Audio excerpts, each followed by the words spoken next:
Buenas tardes, soy la farmacéutica Andrea González. Permítame presentarle a Mónica Tarapúes. Ella es médica con un doctorado en farmacología clínica y con experiencia de trabajo en grupos multidisciplinarios. Su área de investigación es la farmacovigilancia, enfocada en promover el uso adecuado de medicamentos. Posee experiencia en evaluación de reacciones adversas y además en análisis crítico de literatura científica. Es docente universitaria de farmacología e investigadora del Uppsala Monitoring Center, Suecia. También miembro de la junta directiva de ISOP. Hoy presentará su conferencia titulada Importancia de la farmacovigilancia y el reporte como estrategia para vigilar los medicamentos recientemente comercializados. Los invitamos a participar activamente durante esta presentación. Si tienen preguntas, háganlas en el chat de la izquierda. Responderemos tantas preguntas como sea posible en el tiempo asignado. El resto de las preguntas se responderán y publicarán en nuestra página web isoponline.org, en la sección de preguntas y respuestas del Patient Safety Day. Sin más preámbulos, le doy una cálida bienvenida a Mónica Tarapúes.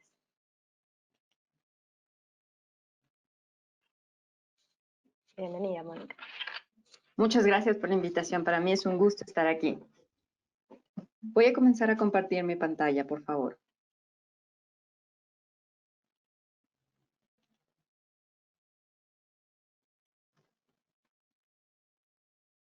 Perfecto. ¿Sí lo puedes ver? ¿Pueden ver ahora? Sí, perfecto. Perfecto.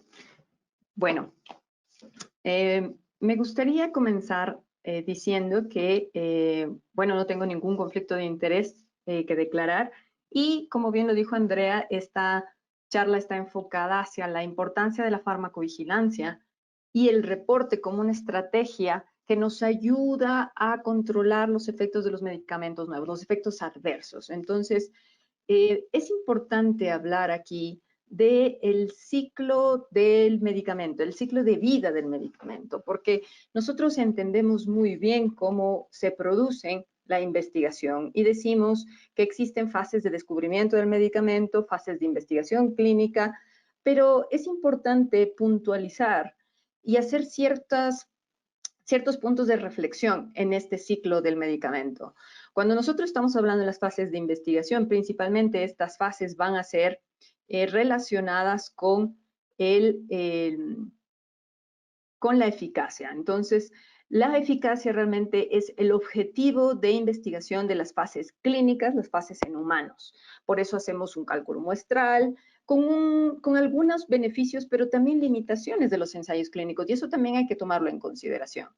¿Por qué hacemos estos ensayos clínicos? Porque necesitamos saber, necesitamos entender la eficacia que existe del producto nuevo en cierta patología. Pero hay que también remarcar que estos ensayos, especialmente los ensayos de fase 3, son enfocados hacia la eficacia y son realmente los estudios pivotales para que una molécula nueva llegue a la agencia regulatoria y le dé su aprobación. ¿Para qué le da la aprobación? Para que se pueda utilizar en la práctica clínica real. Y en la práctica clínica real entendemos también que hay estudios que pueden ser algunos casos de fase 4. Ahora, ¿por qué estoy hablando de todo esto? Porque realmente la información de seguridad del medicamento, debido a las limitaciones del ensayo clínico, limitaciones en el número de participantes, limitaciones como población seleccionada, realmente hacen que nosotros conozcamos poco de la molécula, poco en términos de seguridad, cuando se está estudiando en estas fases clínicas. Y como ustedes pueden ver aquí, realmente aquí lo que yo quiero, lo que yo tengo de conocimiento del medicamento en términos de seguridad es poco durante las fases clínicas y realmente va aumentando conforme pasan los años. Y esto, ¿qué remarca? ¿Qué importancia remarca? Que nosotros necesitamos siempre de la vigilancia post-comercialización. Y dentro de esa vigilancia post-comercialización existe el método de la farmacovigilancia, que no es el único, es uno de aquellos que se utilizan para la vigilancia post-comercialización. Entonces, es importante también señalar, y quiero aquí enfatizar que voy a hablar de la FDA, pero Después hablaré un poco del el espacio europeo y cuál es la implicación en América Latina, porque esa es la idea también de tratar de entender cómo son los procesos en estas agencias grandes, para también posteriormente entender cuáles podrían ser las potenciales limitaciones, dificultades que también tenemos en América Latina. Entonces, hablando de este reporte que se publicó en el Nature, se dice que realmente ha habido un incremento en las aprobaciones de nuevos medicamentos conforme han pasado los años. Y aquí vemos una secuencia temporal desde 1993 hasta el año 2019, en el cual vemos que realmente el número de nuevas moléculas aprobadas realmente ha ido en ascenso. En el año 2018, de hecho, estuvieron aprobadas 59 moléculas, en el año 2019 estuvieron 48, que fue un poco menos, pero también enfocarnos en que son nuevas moléculas de origen, digamos, químico, pero también hay muchos biológicos. Y esto también remarca un punto de reflexión respecto al biológico, porque el biológico también tiene un cierto perfil de seguridad un poquito más complejo.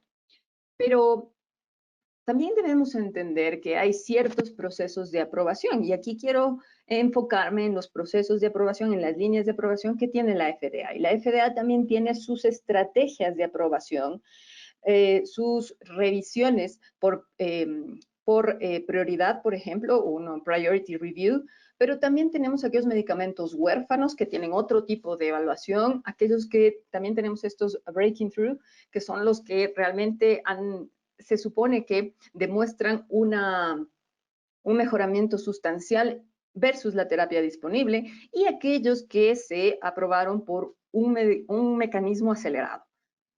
¿Por qué me quiero enfocar en los de mecanismos acelerados? Porque realmente estos son los que me generan más problema.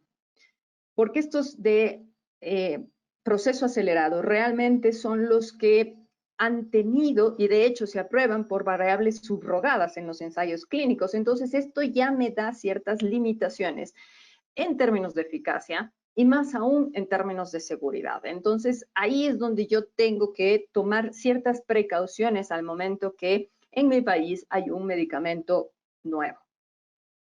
Pero también en esta revisión se señala cuáles son realmente los perfiles más nuevos. Y aquí vemos, son los oncológicos, por ejemplo, en el área de oncología, en el área de la neurología, en el año 2019, y también de la hematología. Y esta es una comparación entre el promedio de los años anteriores.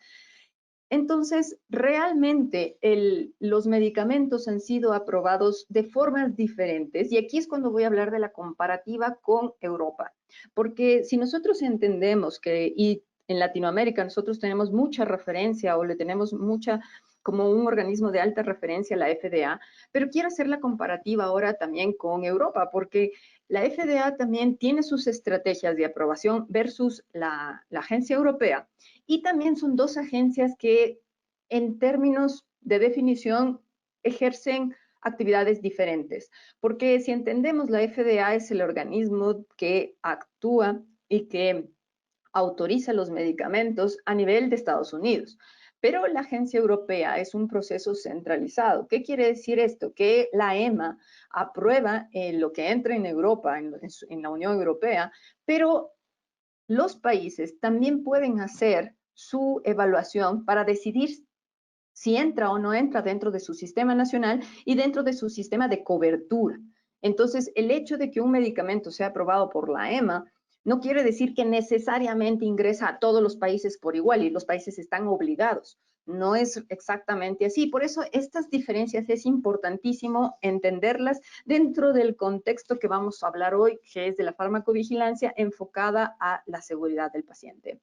Entonces, aquí hay un resumen de este artículo que fue publicado en el año 2013, en el cual se hablaba de una comparativa entre la EMA y la FDA en los medicamentos oncológicos tirosina quinasa, en los inhibidores de tirosina quinasa. Y por ejemplo, aquí ustedes pueden ver una comparativa que en Europa realmente el proceso tarda mucho más en estos tres ejemplos de medicamentos que he seleccionado versus la FDA. Y realmente el promedio en general de todos los tirosina quinasa inhibidores realmente es que en la EMA el proceso de aprobación toma 14 meses versus la FDA que toma aproximadamente 7 meses. Y si lo vemos aquí en paréntesis, el tiempo es menor en aquellos que tuvieron la revisión prioritaria. Entonces, realmente estamos hablando que los procesos de aprobación pueden ser diferentes, pero también debemos entender que hay, dentro del mismo proceso, en la misma agencia, hay diferentes estándares en los procesos de aprobación de un nuevo medicamento. Y esto ha llevado a que también tengamos problemas con aquellos medicamentos que realmente han sido nuevos en ciertas poblaciones y para ciertas patologías. Y este es un ejemplo. El ejemplo es las lecciones que se aprendió con el uso del gefitinib, por ejemplo.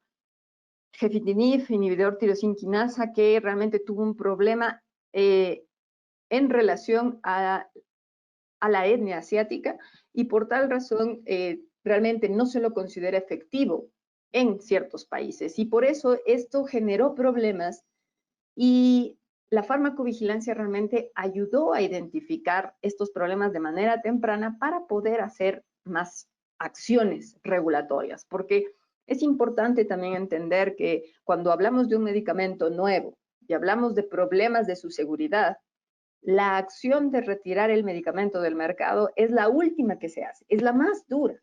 Por tal razón, antes de terminar retirando el medicamento del mercado, yo realmente lo que puedo hacer son medidas para disminuir el riesgo. Y esas acciones regulatorias son las que van a tener, realmente van a ayudar a minimizar el impacto del potencial riesgo que existe en los pacientes. Porque debemos entender también que si un medicamento sale al mercado, hay un paciente detrás de ese medicamento que se está beneficiando. Por tal razón, decir que ante la primera señal de daño debemos retirar el medicamento no es realmente la mejor opción. Hay que evaluar todo el contexto, pros y contras, y tratar de llegar a la medida más dura cuando realmente sea necesario, cuando ya se ha hecho las medidas de control y no se ha podido realmente mitigar el riesgo. Pero en todo esto, la farmacovigilancia realmente se define como la ciencia y las actividades relativas tanto a la detección, la evaluación, la comprensión y al final, la prevención de los efectos adversos asociados a medicamentos. Y los problemas de salud que están en el contexto. Y aquí entra el concepto de la seguridad del paciente, porque estamos nosotros hablando de que existen los medicamentos, existe un medicamento nuevo que potencialmente es beneficioso para un paciente, pero al mismo tiempo yo tengo que hacer el balance beneficio-riesgo. Por tanto, yo como médico, al momento de prescribir, estoy haciendo una acción de evaluación, una acción que valorizo el beneficio versus el riesgo. Pero también esta evaluación se hace a nivel regulatorio. Entonces, cuando yo tengo un número determinado de notificaciones de reacciones adversas con un producto nuevo, yo tengo que iniciar como agencia regulatoria un proceso de análisis, un proceso de revisión exhaustivo que me permita conocer todo el proceso del medicamento, los pacientes que están siendo objeto de ese medicamento, para yo poder comprender, evaluar y al mismo tiempo tratar de prevenir. Porque ahí está el concepto implícito de la seguridad del paciente.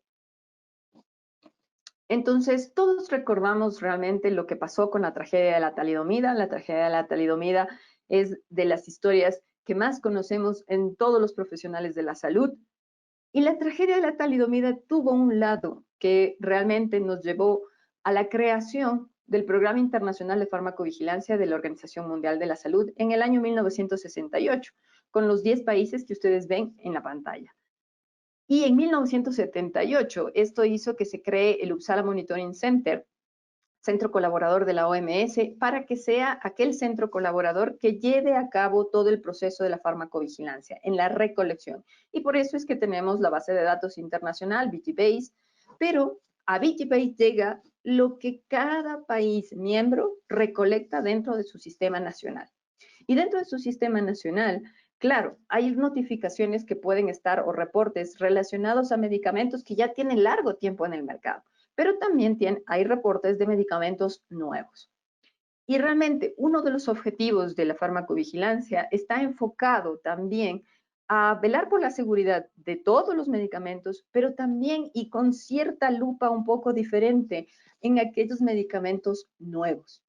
Entonces, si yo comprendo las limitaciones por las cuales tiene que pasar y entiendo el complejo aspecto de la investigación relativa a medicamentos, entiendo realmente que la farmacovigilancia es una de las estrategias que me puede ayudar a identificar los problemas asociados con medicamentos, especialmente con aquellos de reciente comercialización, que vamos a ahondar en algunos lugares donde buscar información que nos podría ser de ayuda en este contexto.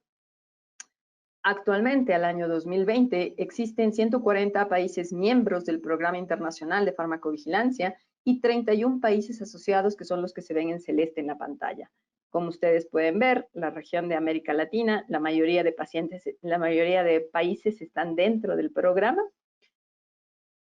Pero ¿por qué hablamos de la seguridad? Decimos nosotros, la FDA, la Agencia Europea, Estados Unidos, la Agencia Europea, tienen vasta experiencia y realmente cuando uno ya tiene experiencia, pues está mucho más seguro de lo que hacen. Pero la situación aquí es que los medicamentos son tan complejos en su producción, en su análisis, en su estudio, que realmente ha habido circunstancias en la cual, en Europa, por ejemplo, en este estudio, se evaluó 9 años en los cuales se estudió cuántos medicamentos o cuáles fueron las razones de seguridad para retirar ciertos medicamentos del mercado.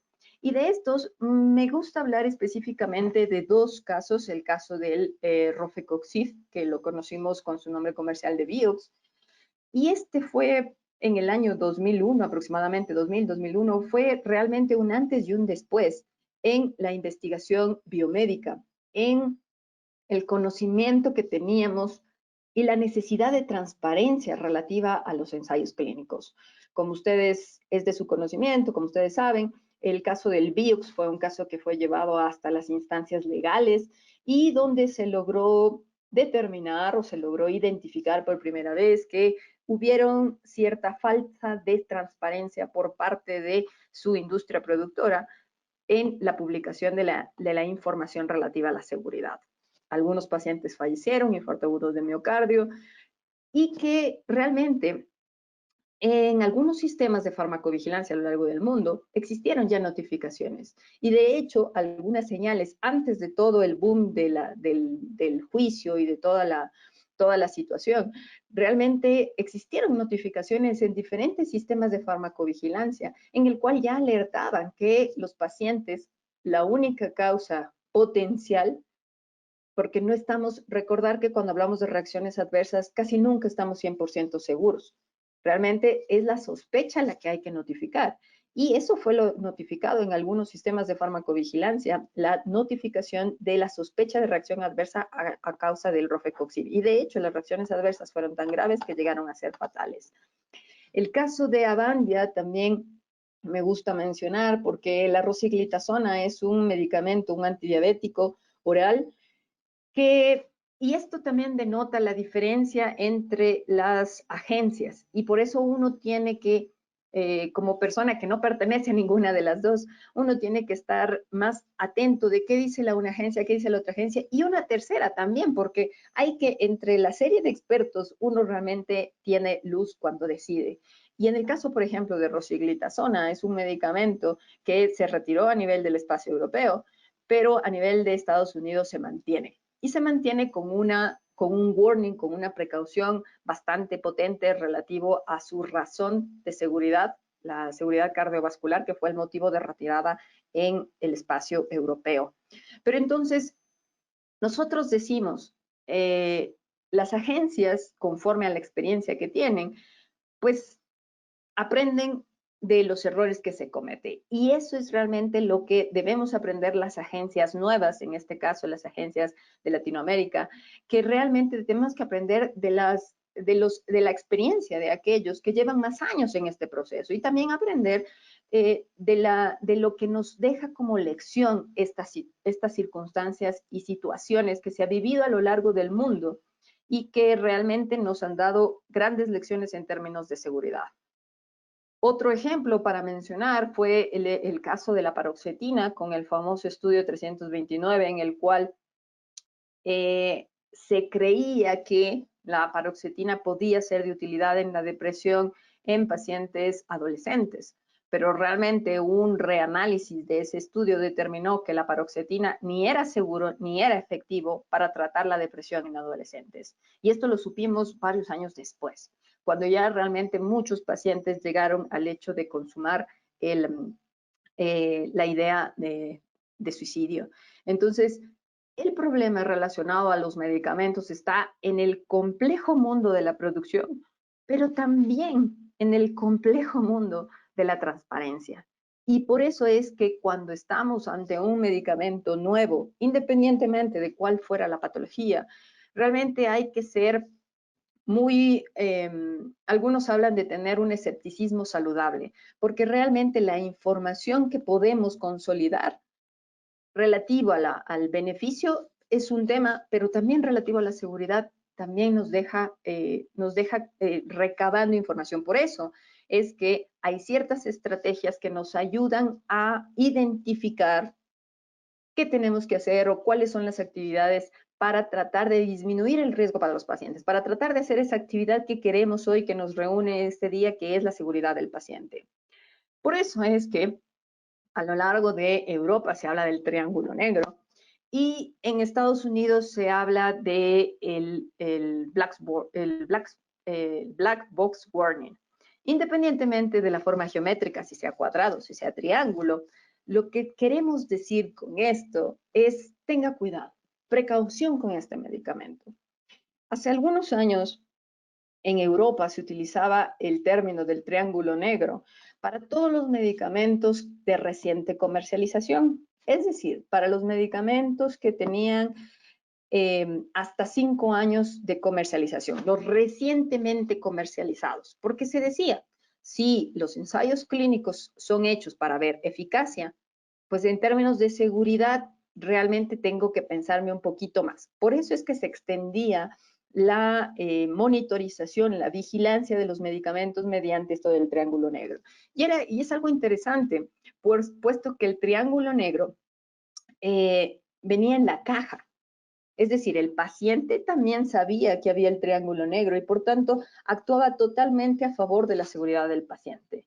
Porque a veces nosotros estamos hablando en términos en este momento para profesionales de la salud, pero hay que recordar que el paciente finalmente es el que recibe el medicamento. Por tanto, él también tiene que saber de alguna forma, no le vamos a decir la reacción de 1 en 1.000.000, pero probablemente sí tiene que saber que es un medicamento que requiere vigilancia.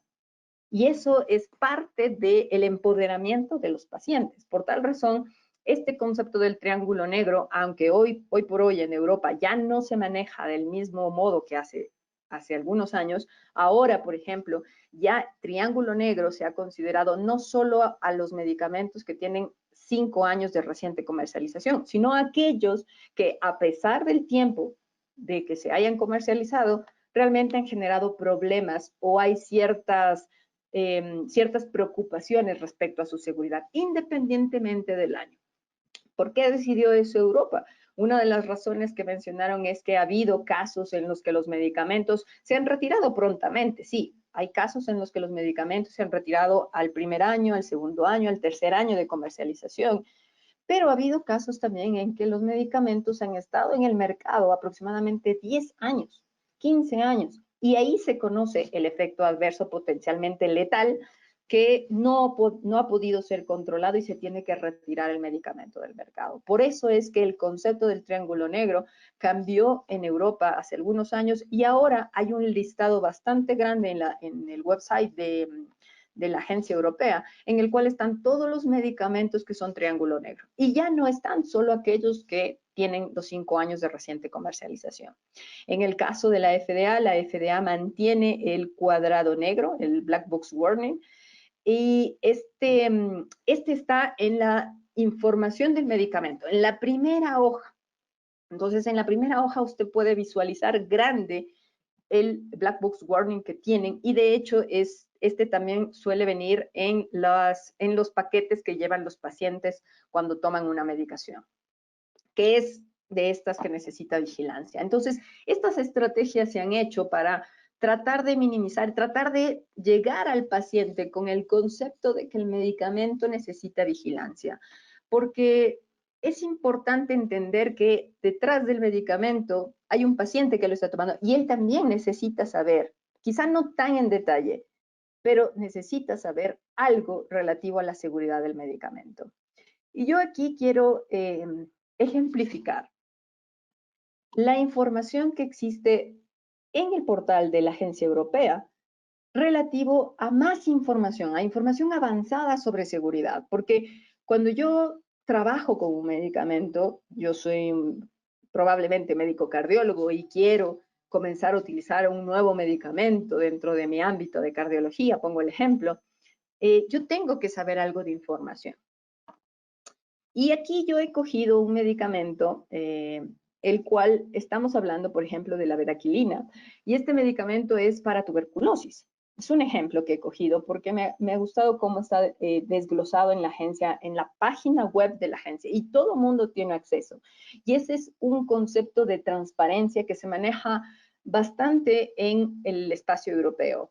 Ahí en la página web, si usted desea digitar el Sirturno o bedaquilina, EMA, lo primero que cuando desglosamos la página, comenzamos a ver los detalles de la autorización. Entonces se ve el nombre comercial, se ve, por ejemplo, el número del producto en la agencia, se ve el código ATC, se ve la área terapéutica.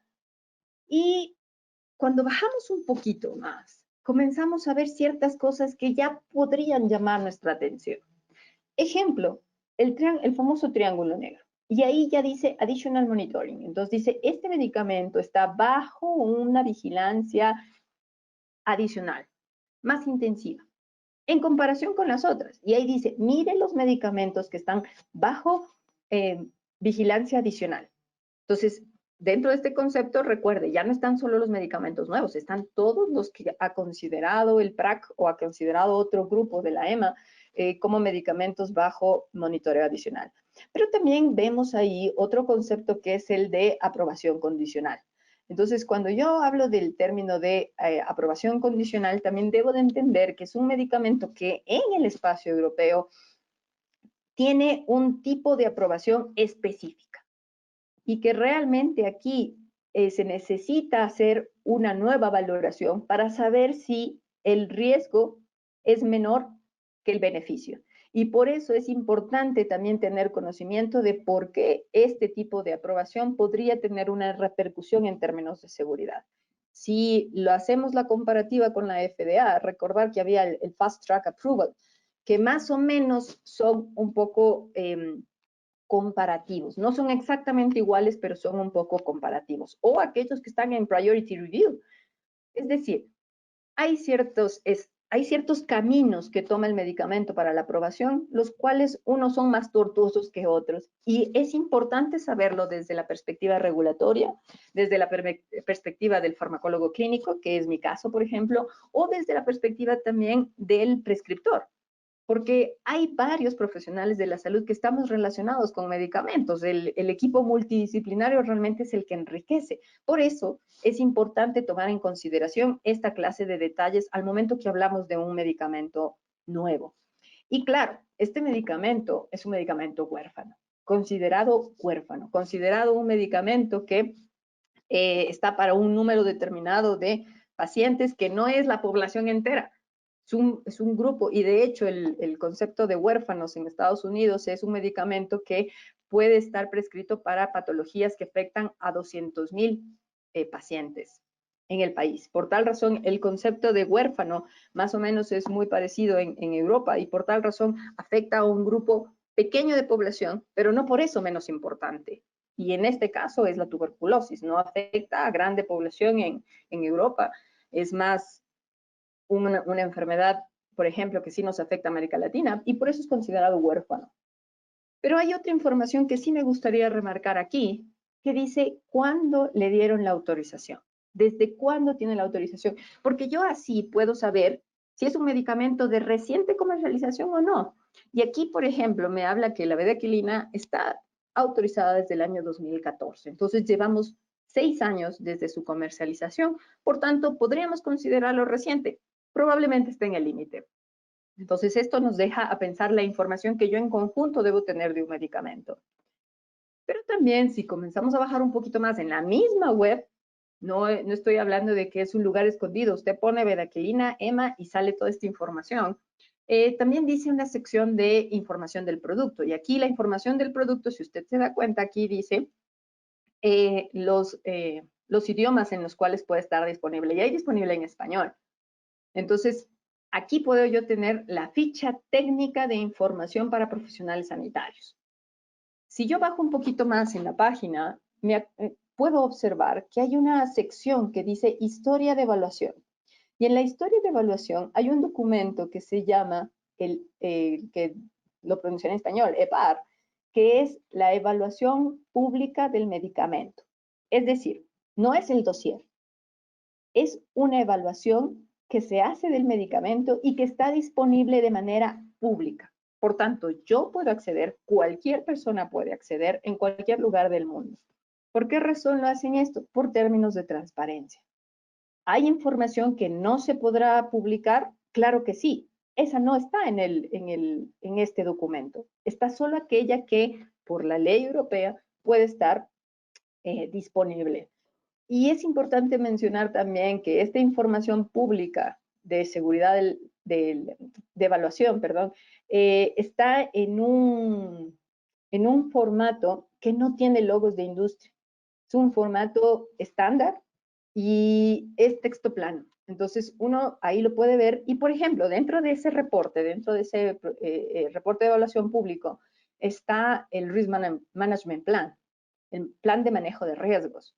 Entonces, yo puedo entrar, cualquier persona en el mundo puede entrar y puede ver cuál es el plan de manejo de riesgos que está puesto en Europa. Entonces, claro, en el caso de bedaquilina, hay otra sección que habla solo del Risk Management Plan, pero a veces que no es muy fácil encontrarlo. Y cuando no lo encuentra usted en la página web, está dentro de este documento, el Public Assessment Report. Entonces, ¿por qué estoy hablando de esto? Porque cuando sale un medicamento nuevo, decimos, hay las fases 1, 2, 3, que son previa a la autorización, y de ahí existe la fase 4.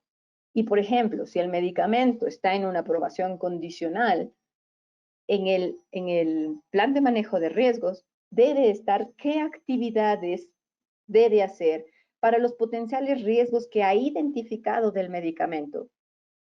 Por eso es importante para la gente que trabajamos en farmacovigilancia tratar de identificar ese plan de riesgo, porque ahí me está diciendo cuáles son los riesgos que tiene ese medicamento y qué actividades está haciendo la industria para tratar de identificar potenciales riesgos que puedan dañar al paciente, que puedan causar daño.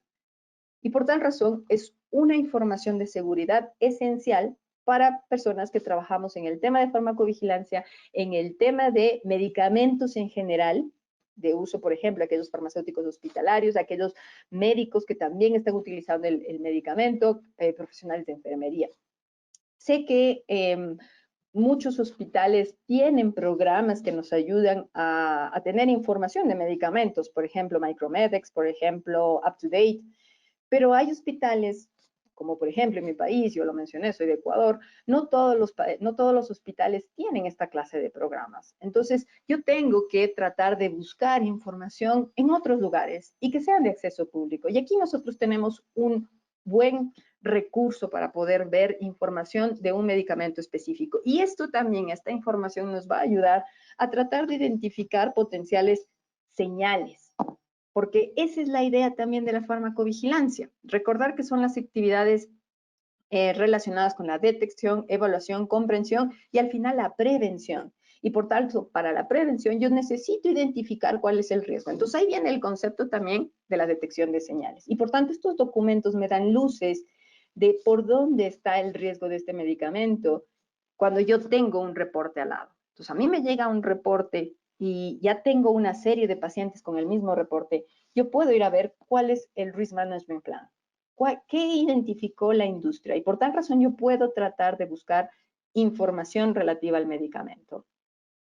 Ahora, es importante también entender que si el proceso del medicamento es tan complejo, la evaluación también tiene su nivel de complejidad. Ahora llevemos esa complejidad a nivel del paciente, porque a veces cuando el médico habla en la consulta, es como una serie de ideas al mismo tiempo que a veces no le llegan realmente o que el paciente lo entiende de una manera diferente. El médico está diciendo A y el paciente entiende B. Como en este gráfico, el médico está hablando en líneas verticales y el paciente entiende en líneas horizontales. Entonces, a veces la comunicación con el paciente relativo al término de medicamentos es compleja. Y por eso es que a mí, yo he puesto aquí relación médico-paciente, pero en realidad es relación paciente con profesionales, con equipo de salud. Porque no podemos hacer todos los médicos y esa es una idea que realmente ha venido desde hace muchos años, ¿no? Pero realmente el equipo de salud es el que saca adelante todo el contexto y es una visión más integral. Por eso es importante dentro del equipo de salud el tema de medicamentos, que estemos formados todos, médicos, enfermeras, farmacéuticos.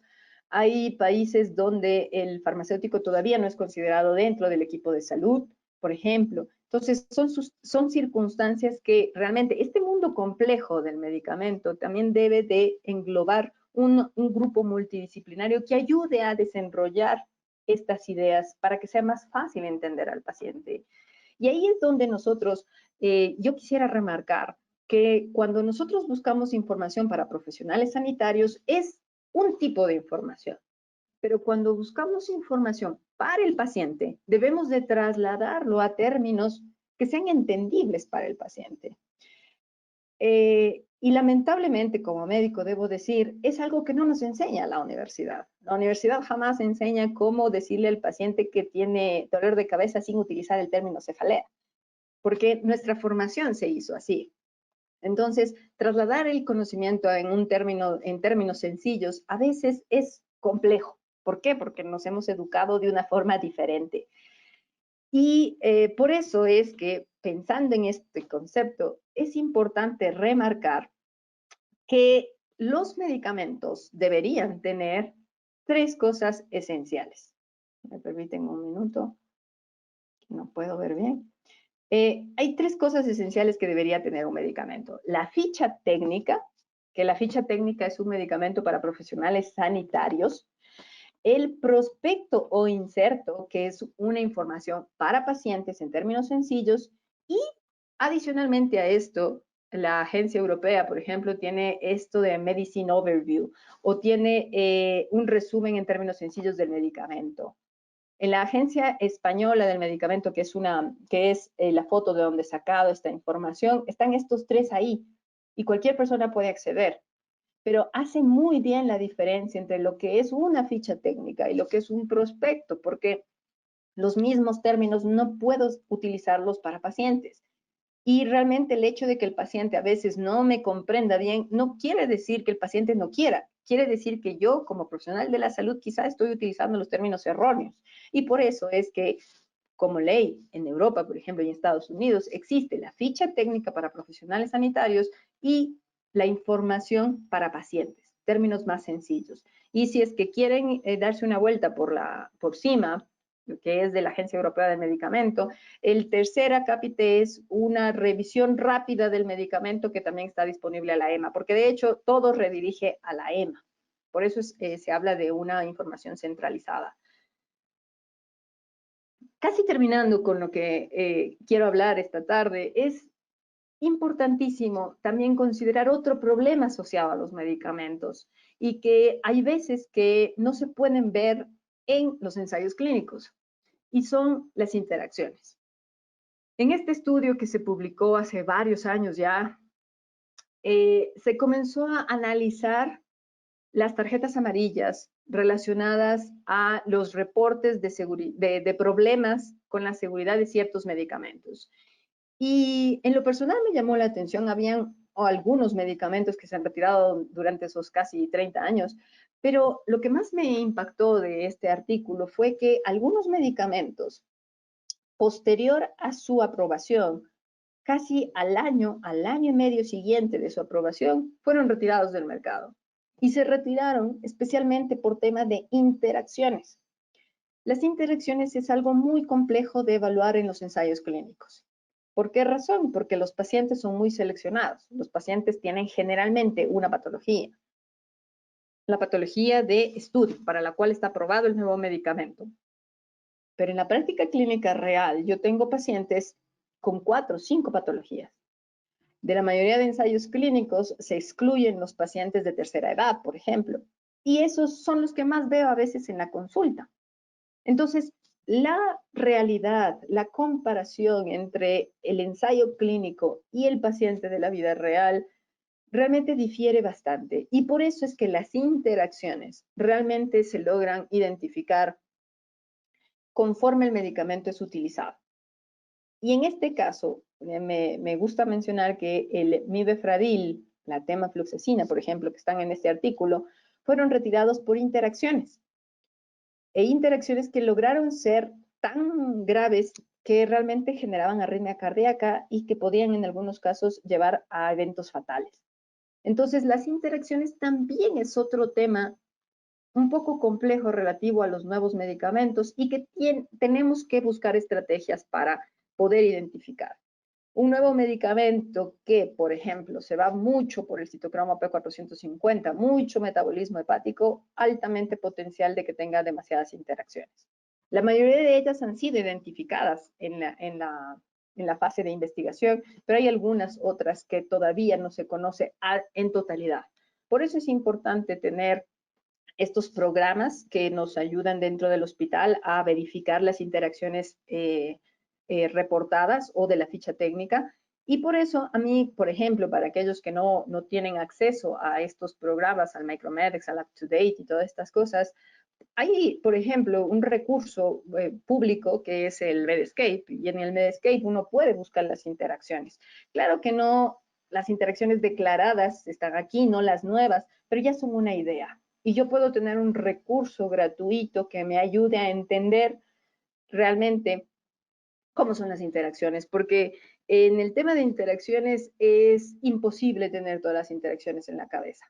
Imposible. Si yo no estoy tan familiarizada con el medicamento, es imposible tratar de saber todas. Por tanto, siempre tener, y ahora que estamos en un mundo más tecnológico, realmente es bueno tener una herramienta tecnológica que nos permita realmente conocer o identificar de manera pronta. Recordar que tenemos pacientes polimedicados y los pacientes polimedicados, mientras más medicamentos tienen, más potencial de interacción. Paciente adulto mayor también tiene mucho riesgo de interacciones.